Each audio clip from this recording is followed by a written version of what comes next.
చూడడానికి వస్తే ఇక్కడున్న ప్రభుత్వ అధికారులు అడ్డుకోవడమే కాక పోలీసులు అడ్డుకోవడమే కాక కనీసం మహిళల్ని పంపించండి అని నేను రిక్వెస్ట్ చేస్తే ఎంత హీనంగా ఏసీపీ మాట్లాడతారండి.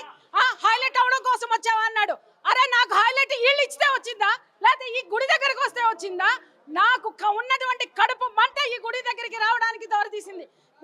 హిందూ మహిళల గురించి మాట్లాడితే ఎవడు మాట్లాడలేదు. హిందూ మహిళలు అవమానపరుస్తుంటే మాట్లాడలేదు. ఇతర మతాలు అవమానిస్తుంటే మాట్లాడలేదు. హిందూ స్త్రీ అంత గౌరవమా?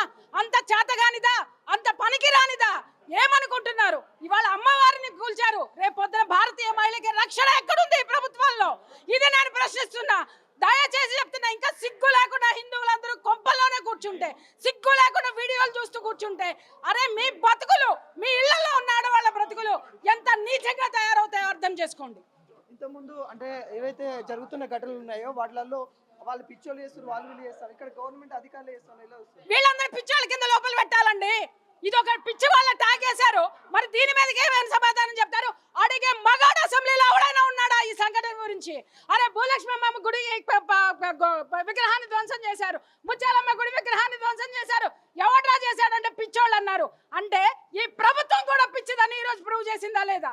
అరే ఒక మహిళలు వచ్చి అరే లోపలికి పంపించండి సార్, మహిళలు మేము వెళ్తాం, అమ్మవారిని చూస్తాం. ఎందుకంటే అమ్మవారి నెత్తి మీద కూలిపోయిందండి. ఎంత ఆవేదన ఉంటుంది. రోజు పూజ చేసుకున్నటువంటి అమ్మవారు గద్ద భారాలతో దుంపితే ఎంత ఆవేదన. రోజు పసుపు కుంకుమ కాపాడాలని ఇదిగో నా మెడలో ఉన్న మంగళసూత్రం కూడా లాగే అవతల వారేశారు. అక్కడ పోయింది. అలాంటి అమ్మవారిని చూడాలనేటటువంటి దీంతో అక్కడి నుంచి వస్తే హైలైట్ అవడం కోసం మాట్లాడుతున్నావని వారి ఏసీపీ మాట్లాడుతున్నాడు. అంటే ఇవాళ ఒక హిందూ స్త్రీకి ఇచ్చినటువంటి గౌరవం ఇదే ఏ మతంలోనైనా ఉన్నటువంటి మహిళ రోడ్డు మీదకి వస్తే మాట్లాడే దమ్ము పోలీసులకుందా? మాట్లాడే దమ్ము ప్రభుత్వాలకు ఉందా? అరే ఇంకా సిగ్గు లేకుండా హిందువులందరూ లోపల కూర్చుంటున్నారా? సిగ్గు లేకుండా మనం అందరినీ మహిళలందరినీ చేతగాని వాళ్ళ కింద తయారు చేసి ఈ దరిద్రులకి, దౌర్భాగ్యులకి, దగులుబాజీలందరికీ కూడా మన మానవత్వాన్ని, మన ఆహాన్ని తాకట్టు పెడదామా అనే అస్తిత్వాన్ని, మన స్త్రీల అస్తిత్వాన్ని తాకట్టు పెడదామని ప్రశ్నిస్తున్నాను నేను.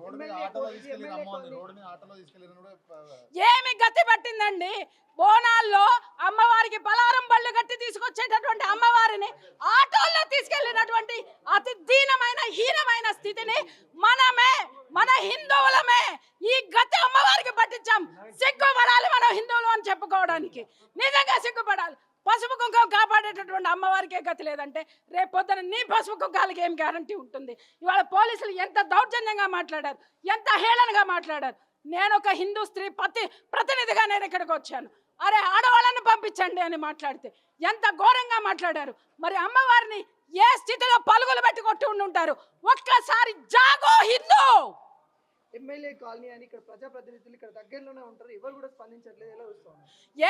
వాళ్ళు మనుషులైతే కదా సార్, ఓట్లు దండుకుని కూర్చున్నటువంటి మూర్ఖులు, దగులుబాజీల్ని ఎదుర్కొన్నంత కాలం మన బతుకులు ఇలాగే ఉంటాయి.